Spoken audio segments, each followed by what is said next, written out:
아침에 되게 일찍 일어났어요. 한 3시 정도에 눈이 떠졌는데 왜 그런가 곰곰이 생각을 해보니까 이 집회가 너무 설레었어요. 오랜만에 여러분들 보는 게 너무 반갑고, 한편으로는 이제 안타까운 마음도 있었고, 그래서 이제 3시에 일어나서 이제 이런 표현은 좀 그렇지만 출근 준비를 하는데 계속해서 한 찬양이 제 귓가에 머물렀습니다. 주를 위한 이곳에라는 찬양 아시죠? 그거 이 시간 우리 함께 찬양하고 말씀의 자리 나아갔으면 좋겠는데요. 여러분 정말 이 가사의 고백처럼 주님께서 찾으시는 그 예배자, 그 한 사람이 여러분 한 사람 한 사람이 되었으면 좋겠습니다. 우리 함께 찬양하시겠습니다. 주를 위한 이곳에, 주를 위한 이곳에 예배하는 자들 중에 그가 찾는 이 없어, 그가 찾는 이 없어. 주님께서 슬퍼하시네. 주님이 찾으시는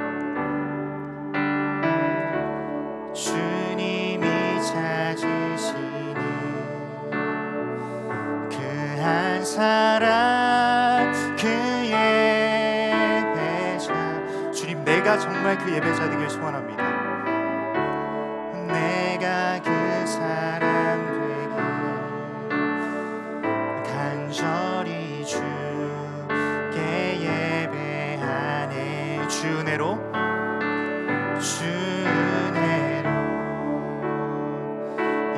이곳에 서 있네. 주 임재에 엎드려 절하네. 그 어느 것도.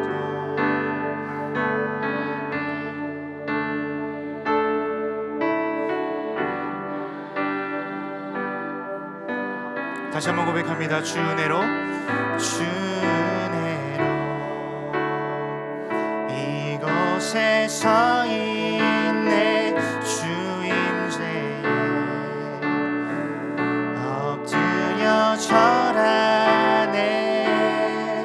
그 어느 것도 난 필요 없네. 주님만 경배. 우리 마지막으로 고백합니다. 주 은혜로 이곳에 서 있네. 주 임재에 엎드려 절하네. 그 어느 것도.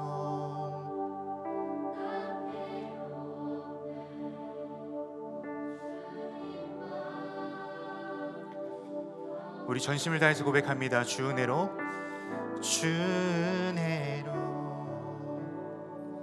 이곳에 서 있네. 주 임재에 엎드려 절하네. 그 어느 것도 난 필요 없네. 주님만 경배해. 잠시 기도하고 함께 말씀의 자리 나아갑니다. 사랑하는 주님, 감사합니다. 우리 너무나도 보고 싶었던 우리 예수 사람 한 사람 한 사람을 다시 이 자리로 불러주시고 만나게 하시니 감사드립니다. 하나님, 우리가 방금 고백했듯이 주님께서 찾으시는 그 예배자, 그 한 사람이 내가 되길 소원합니다. 하나님, 그저 우리가 이 순간 노래로만 이 찬양을 부른 것이 아님을 믿습니다. 우리의 전심을 다한 고백으로 주님께 찬양을 올려드렸사오니 하나님, 나를 그 하나님께서 기뻐하시는 예배자로 세워주시옵소서. 이 시간 하나님의 음성을 듣길 소원합니다. 하나님, 우리의 귀를 열어서 하나님의 음성을 듣는 시간 될 수 있도록 하나님 인도하시고 보호하시고 다스려 주시옵소서. 그렇게 역사하실 주님을 찬양합니다. 감사드리며 예수님의 이름으로 기도드렸습니다. 아멘. 여러분, 사실 지난번에 제가 설교했던 그 기뻐하실까 설교랑 오늘 제가 하게 될 설교랑 시리즈입니다. 그래서 오늘은 기뻐하실까의 2탄인데요. 조금 텀이 있죠. 그래서 여러분들이 잘 기억을 못 하실 것 같지만 그래도 제가 믿고 한번 진행을 해보도록 하겠습니다. 괜찮으시다면 오늘 본문 말씀을 함께 한 번 더 읽었으면 좋겠습니다. 짧은 세 구절인데요. 사무엘상 7장 12절에서 14절 말씀입니다. 그 중에서 12절만 저와 함께 한 목소리로 읽겠습니다. 자막이 됐을까요?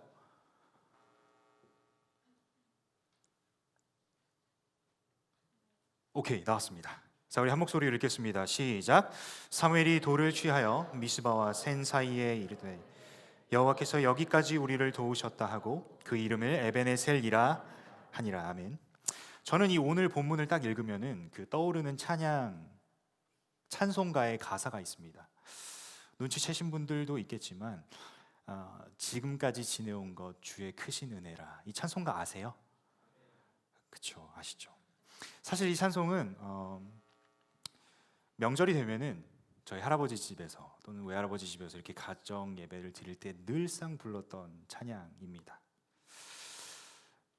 그렇기도 하고 또 제가 가장 좋아하는 찬송가 중에 한 곡이기도 합니다.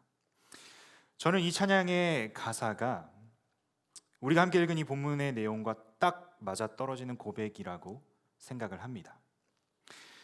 오늘의 본문 말씀을 유심히 살펴보면요, 제가 왜 이 찬송가의 가사를 이렇게나 강조하는지를 여러분들도 알게 될 것 같습니다. 먼저 오늘 본문을 살펴보기 전에요, 지난번에 함께 살펴봤던 이 사무엘상 7장 앞에 부분, 앞에 구절들에 대해서 잠시만 그 흐름을 잡고 그 다음에 오늘의 본문을 이어나갔으면 좋겠습니다. 자, 먼저 이스라엘 백성들은 그들이 섬겼던 이방신들, 그러니까 바알들과 아스다롯을 섬기는 것을 멈추고 이제 오직 하나님만을 섬기게 됩니다. 그리고 이제 미스바라는 곳에 모여서 사무엘의 인도하에 회개 집회를 엽니다. 근데 그 미스바에 모여 있다라는 소식이 블레셋 군대에게 들어가게 됩니다. 블레셋 군대 입장에서는 이스라엘과 지금 전투 중이었으니까 이스라엘 백성들이 모여 있대요. 그러면은 당연히 전쟁 준비를 하고 미스바로 치러 가겠죠, 그렇죠? 근데 이 미스바로 치러 가겠다라고 하는 이 블레셋 사람들의 어떠한 모션을 듣고 이스라엘 백성들은 두려워서 떱니다. 그 두려워서 떨게 되면서 사무엘에게 이렇게 요청합니다. 사무엘, 지금 블레셋이 미스바로 쳐들어오고 있다라고 하는데 하나님께 우리를 구원해달라고 제사를 드려라 라고 요청을 합니다. 그래서 사무엘은 하나님께 그 이스라엘의 구원을 위한 제사를 드립니다. 그것을 사무엘상 말씀에서는 온전한 번제라고 표현을 했습니다. 그 온전한 번제, 하나님께서 기뻐하시는 그 제사를 하나님께서 받으시고 그 사무엘의 기도에 응답하셨습니다. 그 응답의 구체적인 내용은 하나님께서 큰 우레를 바라셨습니다. 우레라는 건 좀 쉽게 말하자면 천둥번개예요. 이 자연의 힘을 기적적인 방법으로 사용하셔서 이스라엘 백성들을 구원하셨는데 왜 기적적인 방법이냐면 동일한 공간에 천둥번개를 바라셨습니다. 그러면은 동일한 공간에 있는 이스라엘 백성과 블레셋 군대가 그 천둥번개 소리를 듣겠죠, 그렇죠? 근데 그 소리를 듣고 어지럽다라고 표현되어 있는데 쉽게 말하자면 혼란을 겪은 거예요. 불안한 거예요. 근데 그 혼란을 겪은 사람들은 블레셋 군대만이었습니다. 그래서 이 방법이 하나님의 기적적인 방법이라는 것입니다. 그래서 하나님께서는 자연의 방법을 기적적인 방법으로 이끄셔서 이스라엘 백성들을 구원하셨습니다. 여기서 구원은 그 블레셋과의 전투에서 이스라엘이 승리했다라는 겁니다. 그 혼란을 틈타서 이스라엘 백성들이 블레셋 군대를 쳤고 결국에는 이스라엘 백성들이 승리하게 됩니다. 자, 오늘 본문의 내용은 그 승리 이후의 이야기입니다. 자, 우리가 방금 읽었던 12절 말씀에서 저는 두 가지 단어를 여러분들과 함께 좀 깊게 살펴보길 원합니다. 12절에 보면은요, 첫 번째로 여기까지라는 단어가 등장합니다. 사무엘상 7장 12절 말씀을요, 영어 성경으로 특히나 ESV 성경을 읽어보면 이렇게 기록되어 있습니다. Till now라고 기록되어 있어요. Till now라고 기록되어 있는 것은 결국에는 이 여기까지라는 단어가 그냥 시간적 개념이라는 것입니다. 무슨 말인지 이해하셨죠? 여기까지라는 건 그 과거부터 지금까지 이 시간, 여기까지라는 거예요. 그 지점을 기준으로 시간만, 시간적인 개념으로만 봤을 때 여기까지라고 표현을 한 겁니다. 근데 여러분, 이 12절 말씀을 그 원어 성경으로 보면은요, 좀 독특해요. 이 여기까지라고 번역되어 있는 단어가 시간적 개념의 여기까지와 공간적 개념의 여기까지가 합쳐져 있습니다. 그러니까 원어 성경에서는 이 여기까지라고 번역된 단어가 시간적인 의미와 공간적인 의미를 같이 가지고 있다는 겁니다. 자, 그러면 시간적 의미는 무엇일까요? 제가 아까 말씀드렸듯이 하나님께서 지금 이 순간까지, 그러니까 비록 이전에 이스라엘의 패배가 있었고 그 모든 어려운 시간들이 있었지만 그럼에도 불구하고 지금 이 순간은 이스라엘이 승리를 했습니다. 그렇기 때문에 지금 승리한 이 순간까지 하나님께서 우리를 도우셨다, 하나님께서 인도하셨다, 여기까지 인도해 주셨다 라고 우리가 해석을 할 수 있습니다. 그러면 두 번째로 공간적 개념은 지금 이 사무엘이 미스바와 센 사이에 돌을 세웠습니다. 공간적인 개념은 그 돌을 세운 그 장소까지 인도하셨다라는 것이에요. 그러면 이제 복합적으로 생각할 수 있습니다. 여기까지 우리를 인도하셨다라는 건 시간적으로 지금 이 이스라엘의 승리까지 인도하셨다. 그리고 더 나아가서는 지금 이 내가 돌을 세운 장소까지 하나님께서 인도하셨다. 이 두 가지로 우리가 해석을 해야 된다는 겁니다. 여기까지 따라오시겠습니까? 너무 인간 강사 같나요? 그래요. 자, 그러면 이제 두 번째로 살펴볼 단어는요, 에베네셀입니다. 여러분들 이 단어 많이 접해 보셨죠, 그렇죠? 뭐 에베네셀의 하나님, 뭐 제가 아는 친구의 축구 동아리 이름이 에베네셀이라고 하더라고요. 뭐 진짜 하나님이 도우셔서 축구를 하나 봐요, 그렇죠? 그래요. 먼저 그 이 단어 자체로의 의미는 우리가 12절에서도 볼 수 있듯이 여기까지 도우셨다라는 의미입니다. 근데요, 조금 하나 더 나아가서 살펴보면은요, 하나님께서 도우셔서 우리가 역전했다 또는 승리했다라고까지 우리가 해석을 할 수 있습니다. 다시 한번 정리하자면 여기까지 우리를 도우셨다라는 게 원래 에베네셀의 의미입니다. 근데 우리가 더 확장해서 의미를 이해할 수 있는 건 역전 그리고 승리까지 우리가 이해를 할 수 있는 겁니다. 자, 이 에베네셀이라는 단어는요, 사실 이 7장 12절에서 처음 등장한 게 아닙니다. 오늘의 본문 앞구절인 사무엘상 4장 1절을 보면은요, 이렇게 기록되어 있습니다. 제가 읽어드릴게요. 사무엘상 4장 1절입니다. 이스라엘은 나가서 블레셋 사람들과 싸우려고 에베네셀 곁에 진치고 블레셋 사람들은 아벡에 진쳤더니. 4장 1절에서 보면은 이 에베네셀은 그냥 지명이에요. 지명으로 에베네셀입니다.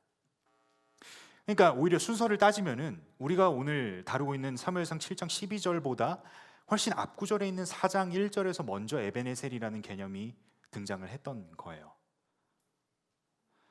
근데 사실 이 4장 1절에서의 에베네셀과 7장 12절의 에베네셀은 서로 다른 지역입니다. 물론 둘 다 지명을 뜻하는 단어이긴 하지만 서로 다른 지역이라는 거죠. 동일한 장소가 아니라는 겁니다. 예를 들어서 서울에서 강남 있죠, 강남. 근데 저희 부모님이 지금 살고 계시는 안동에도 강남이 있습니다. 그 안동에서도 강남이 조금 이렇게 좋은 동네예요. 자, 그러면은 서울의 강남과 안동의 강남이 강남이라는 동일한 지명, 명칭이 있지만 다른 지역이죠, 그렇죠? 동일합니다. 4장 1절에서 나온 에벤에셀과 지금 우리가 다루고 있는 7장 12절에서 등장하는 에벤에셀은 다른 지역이라는 거죠. 자, 근데 어떤 성경학자는요, 이 동일한 지명을 일부러 사용을 했다라고 이야기를 합니다. 왜 그러냐면요, 물론 지리적으로 다른 이유겠지만 사실 서로 연관성이 있습니다. 이 두 곳은 모두 블레셋과의 전투가 이루어진 곳이었고, 그 결과에 대해서는 서로 대조되는 모습이 보여집니다. 4장 1절에 기록된 에벤에셀이라는 지역은 결국 이스라엘이 블레셋에게 패배했던 장소입니다. 4장 2절 말씀을 보면은요, 제가 읽어드릴게요. 블레셋 사람들이 이스라엘에 대하여 전열을 벌이니라. 그 둘이 싸우다가 이스라엘이 블레셋 사람들 앞에서 패하여 그들에게 전쟁에서 죽임을 당한 군사가 4,000명 가량이라. 4장 1절과 2절을 살펴보면 4장 1절에 등장한 에벤에셀이라는 장소는 이스라엘과 블레셋이 전투를 한 장소입니다. 근데 이 전투의 결과를 보면 이스라엘이 패배한 장소입니다. 자, 근데 오늘 본문인 7장 12절 말씀을 보세요. 오늘 본문에서의 12절에서의 에벤에셀의 장소는 아까도 제가 이야기했듯이 이스라엘이 승리한 장소입니다. 하나님의 도우심으로 인해 이스라엘이 승리를 이룬 것이죠. 즉 동일한 지명이지만, 그리고 블레셋과 이스라엘이 전투를 벌였다는 공통점은 있긴 하지만 결과로 봤을 때는 서로 상반된 결과가 보여지는 것이죠. 그래서 이 성경학자는 7장 12절에 이 하나님의 역전의 역사를 강조하기 위해서 이 대조를 이루고자 동일한 지명을 사용했다라고 주장을 합니다. 저는 이 주장에 나름대로 근거가 있다라고 생각합니다. 그리고 나름대로 신빙성은 있다라고 저는 생각을 합니다. 자, 이제 따분한 시간이 지나갔다면 이제 좀 풀어볼게요. 지금까지 이 12절에 등장한 단어의 의미에 대해서 조금 초점을 맞춰서 설명을 했다면, 이제는 사무엘이 미스바와 센 사이에 돌을 세우고 그것을 에벤에셀이라 칭했던 그 행위에 대한 이야기를 조금 나눠보고자 합니다. 12절 말씀을 다시 한번 살펴보면요, 사무엘이 미스바와 센 사이에 돌을 세우고 여호와께서 여기까지 우리를 도우셨다는 고백을 하고 있음을 볼 수 있습니다. 자, 우리가 여기서 주목해야 할 부분은요, 사무엘이 그냥 단지 이스라엘의 승리만을 기념하기 위해서 이 돌을, 그러니까 기념비를 세운 것이 아닙니다. 그들의 업적과 승리를 드러내기 위한 행동이 아니라는 것입니다. 그 승리는 하나님께로부터 왔다라는 고백입니다. 그러니까 정리를 하자면 사무엘이 미스바와 센 사이에 돌을 두고 이 돌을 에벤에셀이라 칭했던 그 행위의 의미는 결국 하나님의 은혜에 대한 감사의 고백이라는 것입니다. Till now, 즉 이스라엘이 승리를 이룬 그 순간만이 하나님께서 은혜를 허락하시고 인도하신 것이 아니라, 그들은 블레셋에게 패배하기도 했고 심지어 여호와의 궤를 빼앗기기도 했지만 그 모든 과정을 거쳐서 지금 이 승리의 역사까지 하나님의 은혜다, 하나님의 인도하심이다, 하나님의 도우심이다라고 그 하나님의 은혜에 대한 감사의 고백을 올려드리고 있는 것입니다. 자, 이어지는 13절과 14절 말씀을 보면은요, 에벤에셀의 하나님께서 블레셋으로부터 이스라엘을 보호해 주셨고, 그 다음으로 14절을 보면은 이스라엘과 아모리 사람 사이에 평화를 허락하셨습니다. 자, 우리는 오늘 본문 말씀을 통해서요, 두 가지를 살펴볼 수 있습니다. 첫 번째는 이스라엘을 도우시는 에벤에셀의 하나님의 모습을 볼 수 있습니다. 그리고 두 번째는 하나님의 은혜에 대한 사무엘의 반응입니다. 사무엘은 그 하나님의 은혜에 감사의 고백을 올려드렸습니다. 결국에는 하나님의 은혜를 누리는 자들의 반응은 감사인 것입니다. 자, 이 대목에서 우리는 다시 그 한 찬송가의 가사를 떠올릴 수밖에 없습니다. 지금까지 지내온 것 주의 크신 은혜라.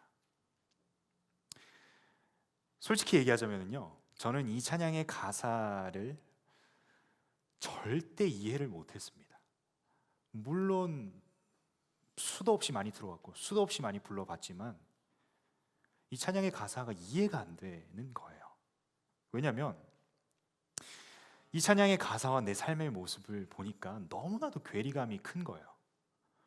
내 삶은 지금 어려운데, 나는 지금 여러 가지 문제를 겪고 있는데 지금까지 지내온 것 주님의 크신 은혜라고 그렇게 고백할 수 있을까요?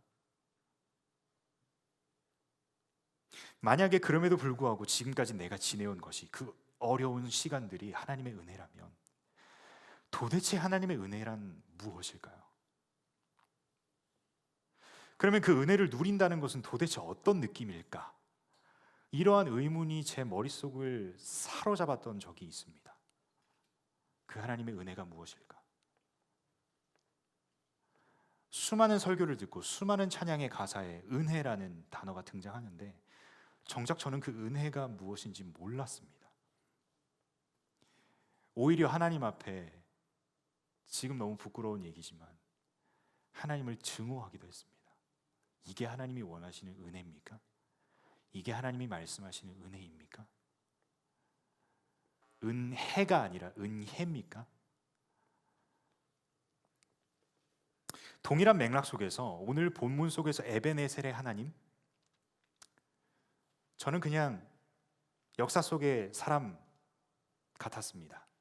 그냥 사무엘이라는 인물의 하나님, 어떤 신화 속에 나오는 하나님, 그 하나님이 나의 하나님이라고는 상상조차 하지 않았습니다. 근데 계속해서 제가 그런 생각을 가지고 있었다면 제가 이 자리에 있지 않았겠죠, 그렇죠? 참 감사하게도 정말 생각지도 못한 상황 속에서 하나님의 은혜를 깨닫게 되었습니다.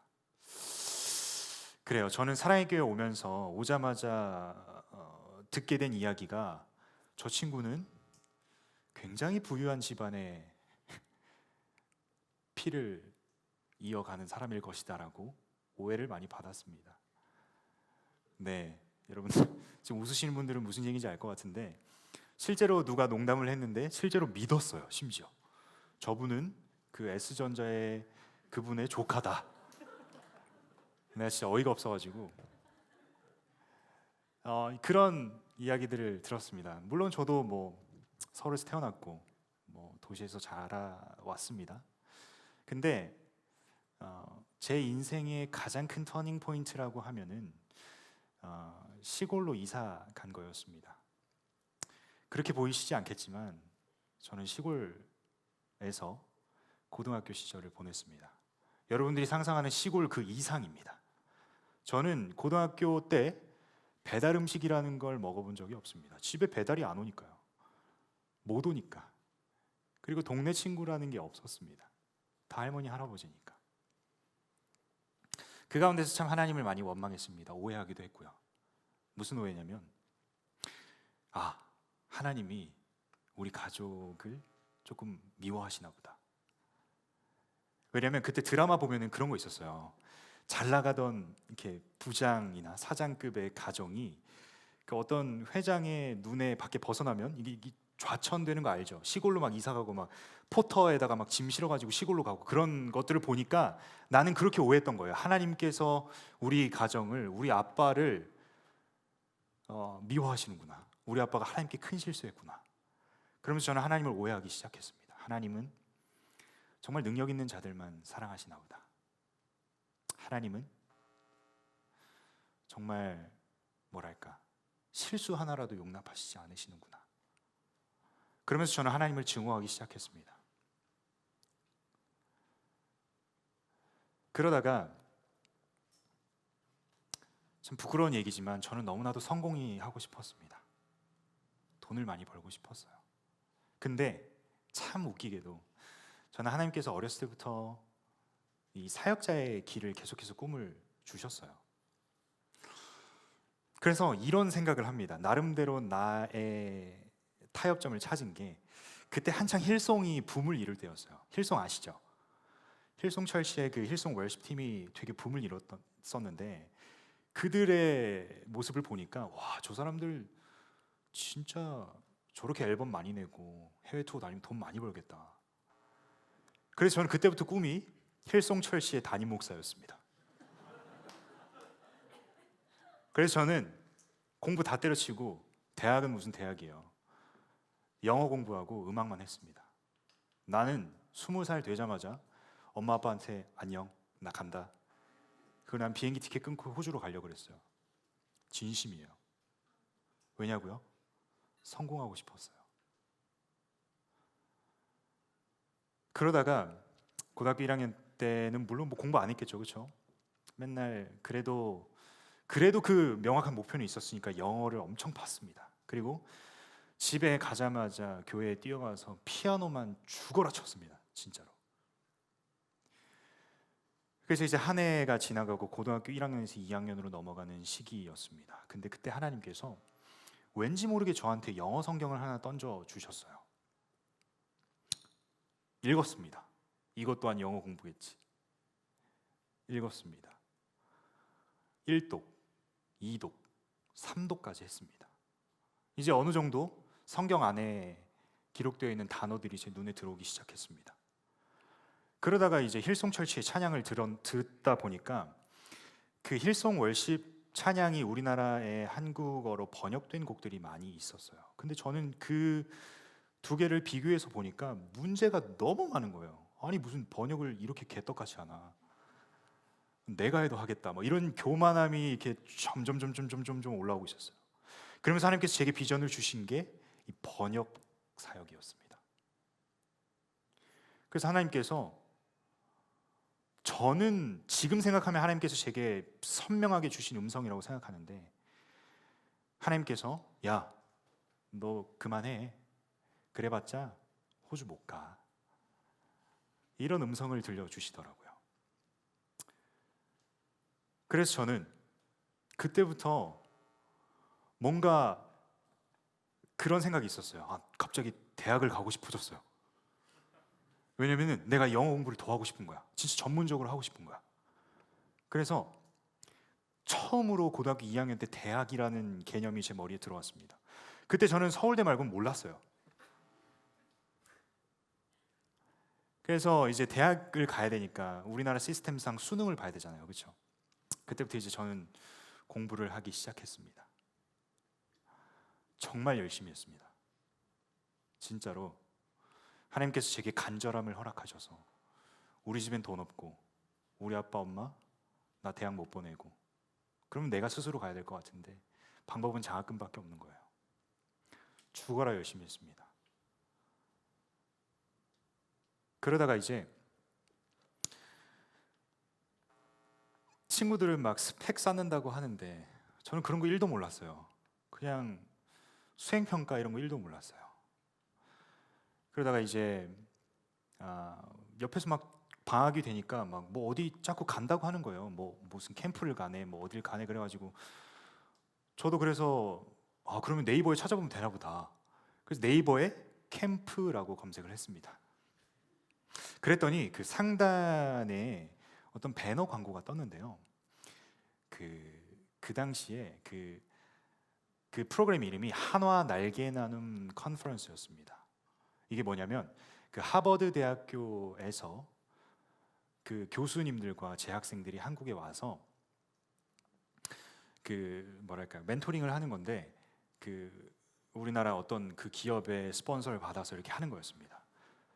그래서 저는 그거 보자마자 이거 가야겠다 해서 신청서를 쓰고 그 어플리케이션 쓰고 그다음에 뭐 전화 면접하고 인터뷰하고 다 했어요. 마지막에 결과로 전화를 받았습니다. 오래요. 이거 뭐 신청하면 다 되나 보다. 감사하네. 그래서 이틀 전에 그 오라는 연락을 받고 이제 짐을 싸고 서울로 올라갈 준비를 했습니다. 집결 장소가 63빌딩 앞이었어요. 그래서 아빠하고 이렇게 기어코 혼자 가겠다는데 아빠가 같이 가자 그래가지고 둘이 고속버스를 타고 서울로 올라갔습니다. 63빌딩 앞에서 이렇게 딱 택시를 내리고 집결 장소로 가는데 되게 뭐랄까요, 그 부잣집 도련님들 알죠?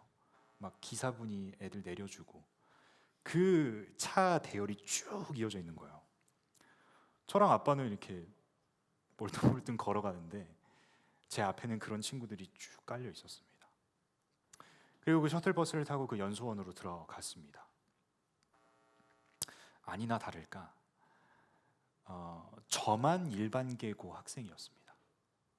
나머지 친구들은 뭐 민족사관고등학교, 뭐 외고, 과학고 그렇게 이렇게 대놓고 출석 체크를 하는 거예요. 뭐 무슨 고등학교 누구 학생, 무슨 고등학교 누구 학생, 무슨 고등학교 누구 학생, 그리고 저한테는 뭐 무슨 고등학교 이동선. 근데 저는 그 순간 내가 잘못 왔나? 이 생각이 드는 거예요. 내가 왠지 있으면 안 될 것 같은 거야. 전산 오류 났나? 약간 이런 생각까지 드는 거예요. 그때부터 저는 사실 솔직히 말하면 의기소침했습니다. 그렇게 이렇게 프로그램을 시작하고 이렇게 조도 짜고 이렇게 대화를 나눠 보는데 알고 보니까 이게 경쟁률이 엄청 셌던 거더라고요. 300대 1이었어요. 근데 30명 뽑는 거였어요. 아무리 생각해도 저는 전산 오류인 것 같아요. 그래서 이렇게 첫 강의로 이렇게 하버드 학교의 법학부 교수님이 앞에 서서 이렇게 강의를 하는데 그냥 그 자존감이 떨어지니까 귀 하나도 안 들렸어요, 솔직히. 그냥 내가 왜 여기 있나 이 생각이 들었습니다. 그러다가 이제 이렇게 그 매일 저녁마다 이렇게 뱅퀴시라고 해서 연회를 해요. 미국 문화인데 뭐 말하자면 그냥 옷 차려입고 저녁 먹는 거예요. 근데 그때 하필 그 교복 입고 오라고 하는 거예요. 저는 남고 나왔어요. 교복 색깔이 아주 칙칙했습니다. 위아래 회색. 근데 막 그 같이 온 친구들은 막 뭐 앙드레김이 디자인한 교복이 있다면서요. 그리고 뭐 저쪽 멀리서 보니까 3명이 쭈루루 오는데 무슨 한복 입고 오더라고. 근데 어디 고등학교는 말 안 할게요. 근데 뭐 다 아시는 그 학교예요. 근데 저는 이렇게 가니까 막 아니 진짜 대놓고 저한테 이거 교복 어디 학교 거냐고 물어보는 거예요. 자기들은 이제 뭐 웬만한 그 특목고 교복들 다 안다 이거죠. 너는 어디 학교야? 너는 어디 학교야? 전 말 안 해줬습니다. 그냥 씹었어요. 그렇게 식사를 하고 이제 그 하버드 대학교 학생들이 한 11명, 12명 정도 있는데 이게 소그룹으로 찢어졌어요. 한 3명, 4명. 이게 찢어져서 이제 더 딥한 이제 대화를 나누게 되죠. 저는 이제 아키라고 하는 형, 그러니까 흑인 형 조로 배정을 받았습니다. 이 형은 저보다 한 3살 많은 형인데 미국인이긴 하지만 출생은 나이지리아 출생이고 최근까지도 연락했는데 이 형은 지금 하버드에서 의학 박사까지 하고 있는 형입니다. 그렇게 소그룹으로 찢어졌었고 이렇게 대화를 나누기 시작하는데 그들의 관심사는 그거였어요. 어떻게 하면 하버드 갈 수 있어요? SAT 몇 점이에요? 하버드에서 공부 빡세게 시켜요? 물론 다 영어로 질문했어요. 뭐 그런 얘기만 하는 거예요. 하버드에 대한 그냥 약간 목적 지향적 토크. 어떤 느낌인지 알죠? 난 옆에 있는데 너무 꼴보기 싫은 거예요. 나는 하버드라는 대학교를 꿈꿔본 적이 없는 사람인데 나는 그 대화에 계속 듣고 앉아 있어야 되니까 너무 짜증나는 거예요.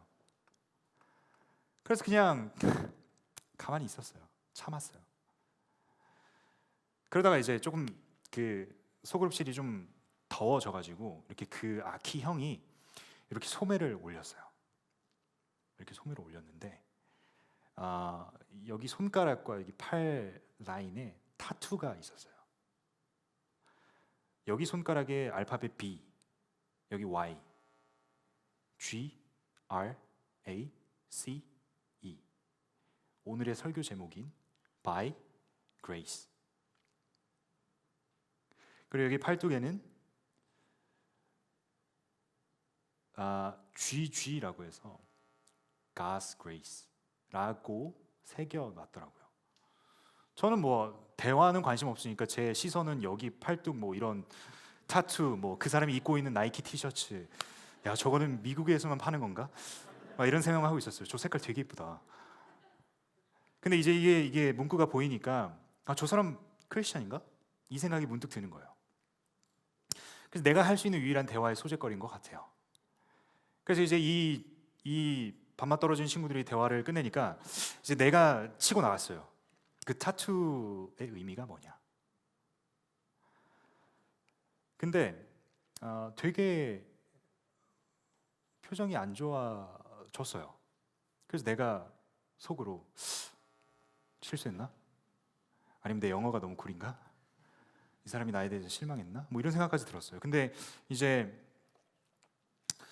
좀 망설이다가 다른 친구들은 다 보내고 저랑 이렇게 1대1로 대화를 하는 시간을 가졌는데 그 본인의 삶에 대해서 이야기를 나누더라고요. 이 형은 나이지리아에서 태어났습니다. 근데 정말 뭐랄까요?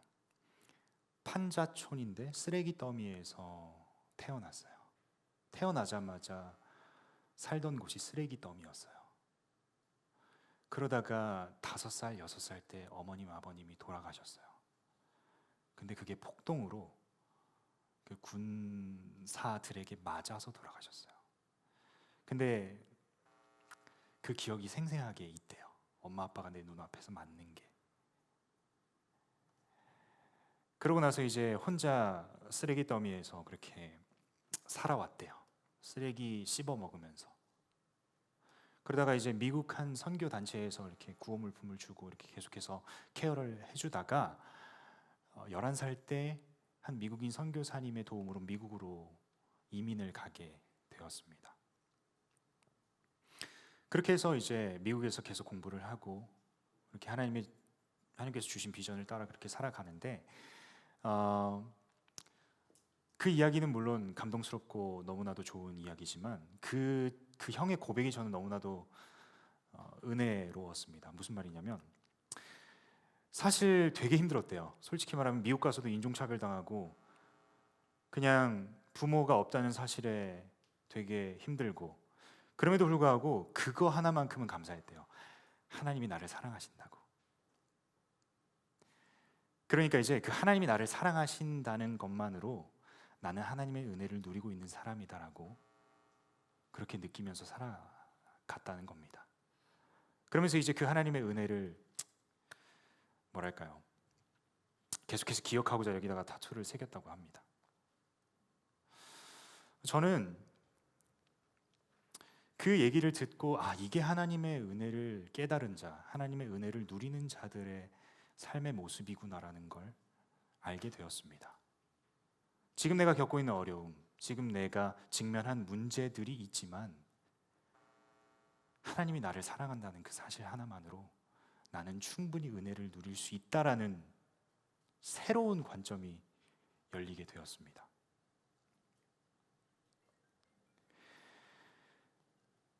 그 형은 하나님의 은혜 없이는 단 한순간도 살아갈 수 없다라고 계속 고백을 해요.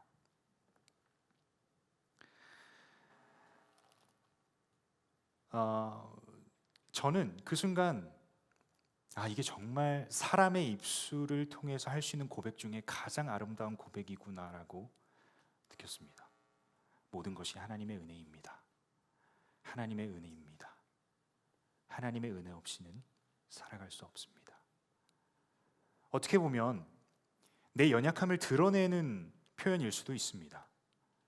하지만 저는 오히려 그 누구보다 강하신 하나님이 나와 함께 한다는 것, 그 누구보다 강하신 하나님께서 은혜로 나를 도우신다는 것, 나를 인도하신다는 그 사실을 드러내는 것이 저는 가장 강한 표현이라고 생각을 합니다.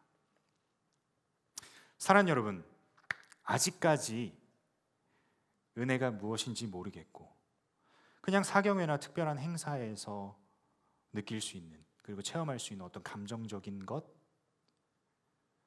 또는 특별한 무엇, 그렇지만 나는 아직 느껴보지 못한 것이라고 생각하는 지체들이 혹시나 여러분들 중에 있으십니까? 한 가지 분명한 것은요, 우리는 이미 은혜를 입은 자들입니다. 하나님께서 아무 보잘것없는 우리를 너무나도 사랑하셔서 독생자 예수 그리스도를 아끼지 않고 내어주신 그 은혜, 우리는 이미 은혜를 받은 자들입니다. 다만 그 은혜를 누리고 있지 못하는 것입니다. 사랑하는 여러분, 사실 많은 얘기했지만 저는 이 하나 센텐스 하러 이 자리에 선 것 같습니다. 내가 주님이 없다라고 고백하는 그 순간에도 하나님은 우리의 손을 꼭 붙잡고 계신다는 것을 기억해야 할 것입니다. 이것이 하나님의 은혜요, 하나님의 사랑입니다. 로마서 8장 38절 39절 말씀입니다. 제가 읽어드리겠습니다. 내가 확신하노니 사망이나 생명이나 천사들이나 권세자들이나 현재일이나 장래일이나 능력이나 높음이나 깊음이나 다른 어떤 피조물이라도 우리를 우리 주 그리스도 예수 안에 있는 하나님의 사랑에서 끊을 수 없으리라. 하나님이 우리를 사랑하시는 것은 그 어떤 것도 끊을 수 없다는 것입니다. 내가 끊으려고 해도 끊을 수 없는 게 하나님이 우리를 향한 사랑입니다. 여러분, 이것이 은혜인 줄 믿습니다. 아멘이십니까? 여러분, 우리는 이미 이 하나님의 은혜를 누리고 있습니다.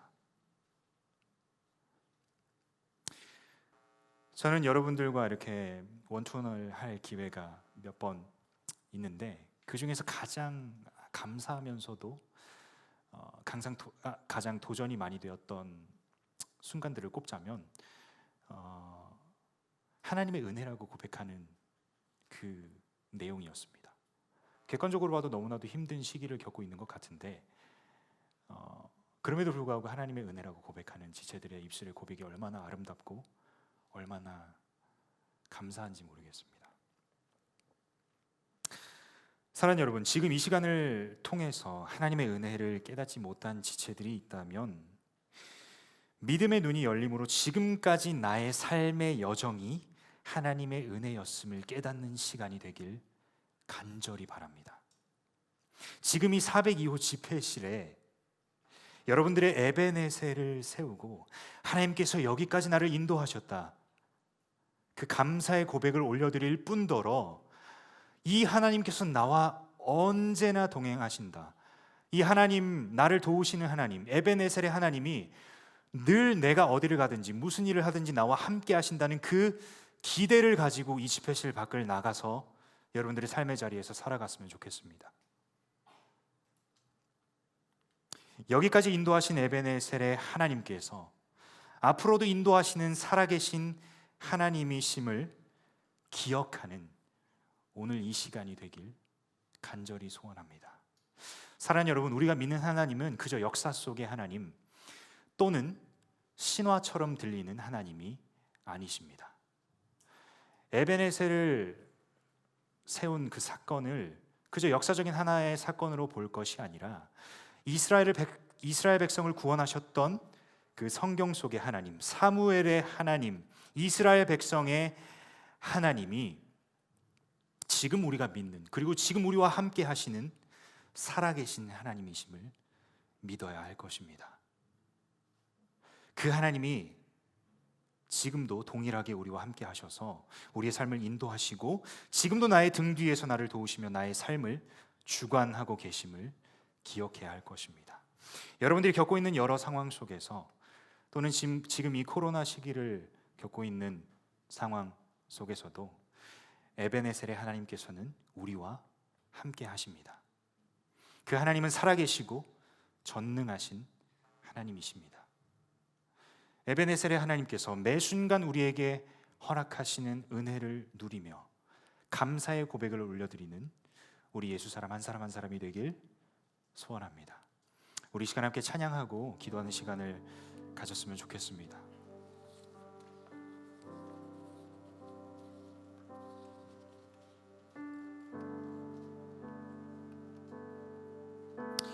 우리 시간 함께 말씀을 생각하면서 함께 고백했으면 좋겠습니다. 정말 살아가는 이 모든 순간이 주님의 은혜임을 나는 믿습니다. 이 찬양의 고백을 통해서 여러분들의 믿음이 다시 한번 살아나는 이 시간이 되길 소원합니다. 우리 함께 찬양하시겠습니다. 주 나의 모습 보내 주 나의 모습 보네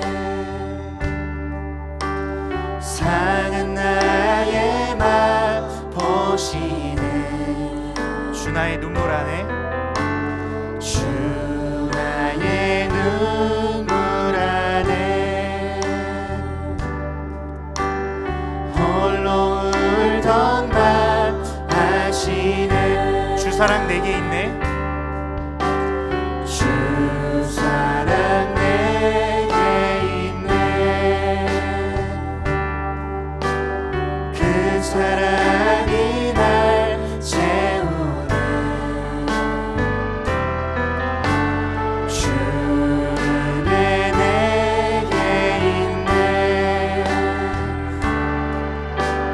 그 은혜로 날 채우네 세상 소망 다 사라져가도 세상 소망 다 사라져가도 주의 사랑은 끝이 없으니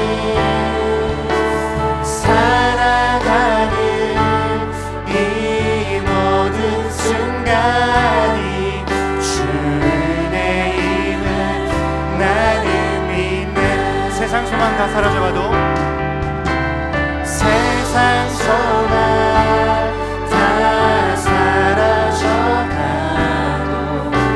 주의 사랑은 끝이 없으니 살아가는 이 모든 순간이 주의 힘을 나는 여러분들 목소리로 고백해볼까요? 세상 소망 다 사라져가도 세상 소망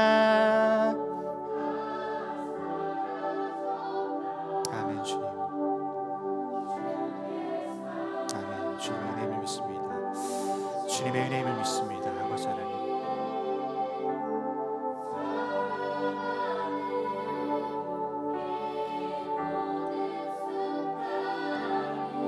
주의 힘을 나는 믿네 우리 전심으로 한 번 더 고백합니다 세상 소망 다 사라져가도 세상 소망 다 사라져가도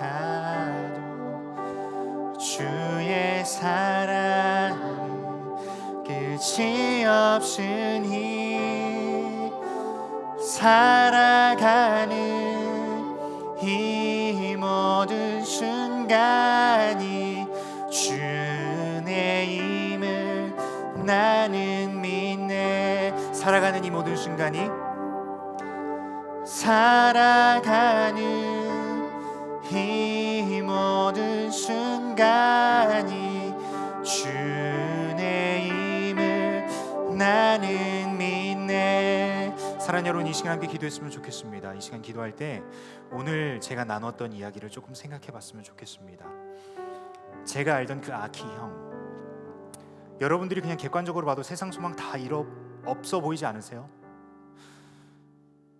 5살 때 본인의 부모가 맞아 죽어가는 걸 다 봤답니다 그게 지금 29, 30이 돼도 생생하게 다 보인답니다 그때부터 그는 혼자였습니다 그때부터 그는 악착같이 버텨가면서 살아왔습니다 여러분 세상 소망 다 잃어버린 것처럼 느껴지지 않으세요? 그럼에도 불구하고 그 형은 어느 누구도 끊을 수 없는 그 하나님의 사랑을 깨달았습니다 그러한 상황 가운데서 그는 하나님의 은혜라고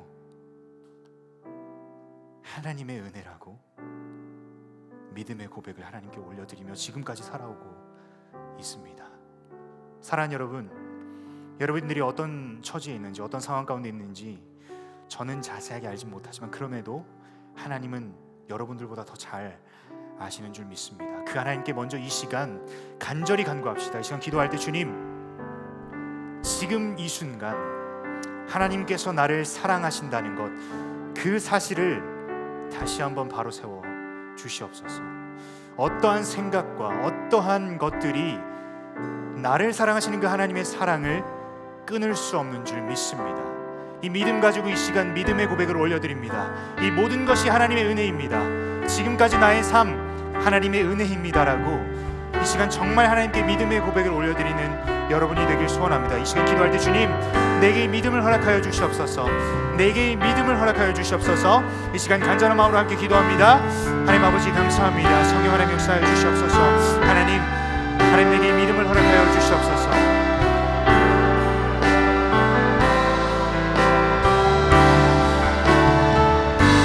아버지 하나님 이 시간 주님 앞에 간절히 간구합니다. 하나님 세상 소망 다 잃어가는 것 같지만 그럼에도 불구하고 하나님은 나를 사랑하십니다. 그 사실만으로 나는 충분합니다. 성령 하나님 이 모든 것이 하나님의 은혜인 줄 믿습니다. 아버지 하나님 역사하여 주시옵소서. 하나님 이 시간 이곳에서 나의 믿음을 회복시켜 주시옵소서. 하나님 그 믿음을 회복시켜 주셔서 이 모든 것이 하나님의 은혜라는 것을 이 시간 고백하며 나아가는 우리 예수 사람 될 수 있도록 아버지 역사하여 주시옵소서. 하나님 인도하여 주시옵소서. 성령 하나님 함께하여 주시옵소서. 아버지 하나님 그 에베네셀의 하나님께서 지금 우리와 함께 하심을 믿습니다. 아버지 하나님 인도하여 주시옵소서. 성령 하나님 함께하여 주시옵소서. 하나님 우리의 삶을 주님 손에 온전히 올려드립니다. 아버지 하나님 역사하여 주시옵소서. 하나님 인도하여 주시옵소서. 아버지 하나님 역사하여 주시옵소서. 하나님 인도하여 주십시오. 하나님 인도하여 주시옵소서. 아버지 하나님 역사하여 주시옵소서. 하나님 역사하여 주시옵소서. 아버지 하나님 역사하여 주시옵소서. 하나님 아버지 인도하여 주시옵소서. 하나님 역사하여 주시옵소서. 이 시간 우리 간절히 한 번 더 기도합시다. 기도할 때 주님 아직까지 하나님의 은혜가 무엇인지 모르겠습니다. 아직까지 하나님이 나를 사랑하시는지 의심이 듭니다.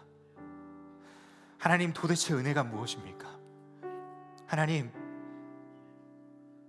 정말 그 에베네셀의 하나님이 지금 나와 함께 하십니까? 하나님 그냥 성경 속의 하나님 아니세요? 여러분 이러한 생각을 가지고 있는 지체들이 있다면 이 시간 단 한 가지만 가지고 간절히 기도하세요. 하나님 지금 나와 함께 하시는 그 에베네셀의 하나님을 바라볼 수 있는 믿음의 눈을 열어주시옵소서. 지금 내가 아무리 발버둥 쳐봐도 그 하나님이 보이지 않습니다. 느껴지지 않습니다. 이게 과연 하나님의 은혜일까? 지금까지 지내온 것 주님의 크신 은혜라고 내가 고백할 수 있을까? 하나님 믿음의 눈을 열어서 그 에베네셀의 하나님을 지금 이 시간 내가 바라보길 소원합니다. 나의 믿음의 눈을 열어주시옵소서. 나의 믿음의 눈을 열어주시옵소서. 그 하나님이 역사 속의 하나님이 아니라 성경 속에만 국한된 하나님이 아니라 지금도 살아계시는 나와 함께 하시는 에베네셀의 하나님임을 우리가 이 시간 경험하게 해달라고, 그 하나님을 바라보게 해달라고, 느끼게 해달라고, 체험하게 해달라고 지금 이 시간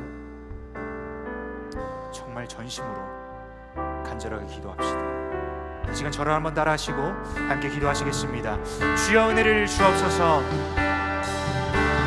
주여 은혜를 주옵소서. 주여 내 믿음의 눈을 열어 주시옵소서.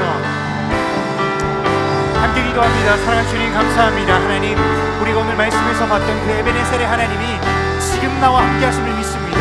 하나님 나의 믿음의 눈을 열어 주시옵소서. 나와 함께 하시는 그 하나님을 바라볼 수 있도록 하나님 믿음의 눈을 열어 주시옵소서.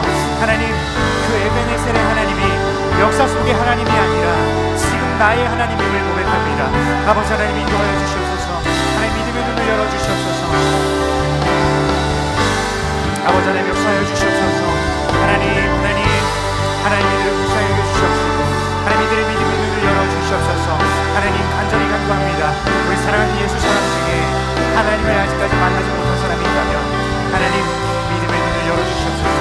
하나님 그 에베네셀의 하나님을 바라보고 느낄 수 있는 이 시간 될 수 있도록 하나님 도와주시옵소서. 하나님 이반 결단합니다. 이반 간절하게 주님을 구합니다. 하나님 역사하여 주시옵소서. 하나님 인도하여 주시옵소서. 하나님 믿음의 눈을 열어 주시옵소서. 하나님 아버지 믿음의 눈을 열어 주시옵소서. 아버지 하나님 믿음의 눈을 열어 주시옵소서.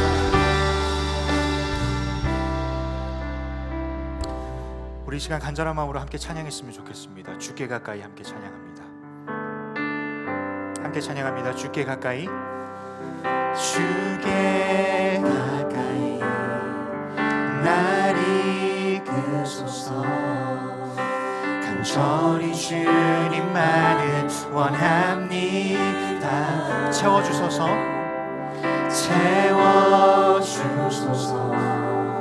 주의 사랑에 진정한 찬양 드릴 수 있도록 우리 다시 한번 고백합니다. 주께 가까이, 주께 가까이 날 이끄소서.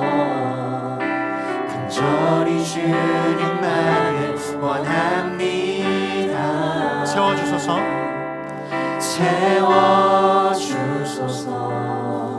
주의 사랑을 진정한 찬양 드릴 수 있도록 목마른 나의 영혼, 목마른 나의 영혼 주를 부르니 나의 맘 맞춰 주소서. 주님만을 원합니다. 더 원합니다. 나의 맘 맞춰 주소. 목마른 나의 영혼 다시 한번 찬양합니다. 목마른 나의 영혼 주를 부르니 나의 맘 맞춰 주소서. 주님만을 원합니다. 더 원합니다. 나의 맘 맞춰 주소. 우리 목소리로 고백합니다. 목마른 나의 영혼. 아멘. 주님, 성령 하나님, 우리의 마음을 만져주시옵소서. 하나님, 우리의 마음을 만져주시옵소서. 하나님, 사랑하는 예수 사람들의 모든 마음을 주님 만져주시옵소서.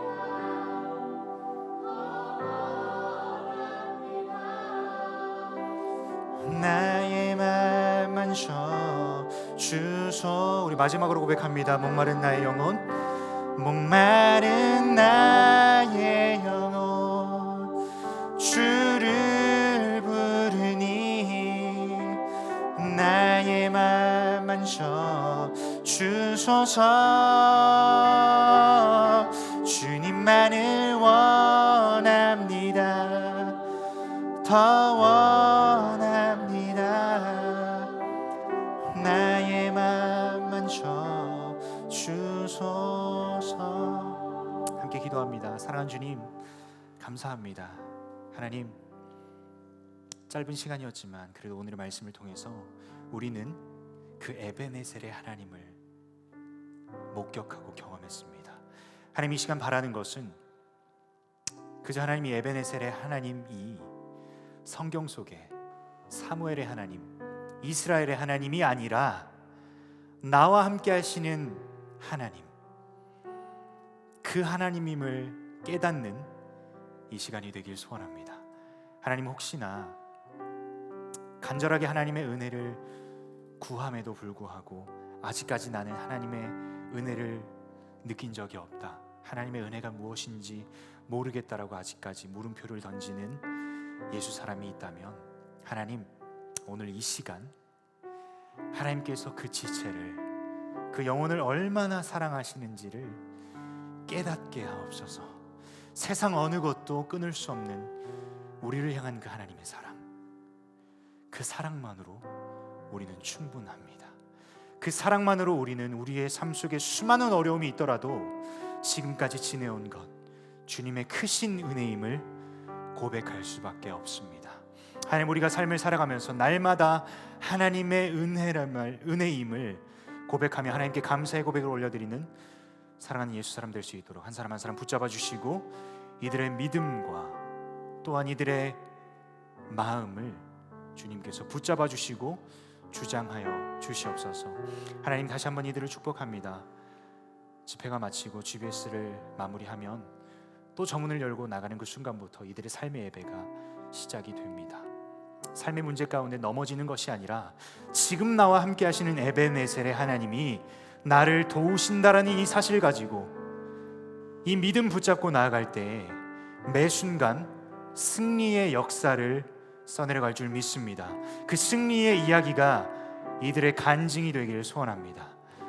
다음 주에 다시 만났을 때 우리가 오고 가는 모든 대화 속에서 하나님이 어떻게 역사하셨는지, 하나님의 은혜가 어땠는지를 마음껏 누리며 감사의 고백을 올려드리는 시간 될 수 있도록 하나님 인도하여 주시옵소서. 그렇게 역사하실 주님을 찬양합니다. 감사드리며 예수님의 이름으로 기도드렸습니다. 아멘.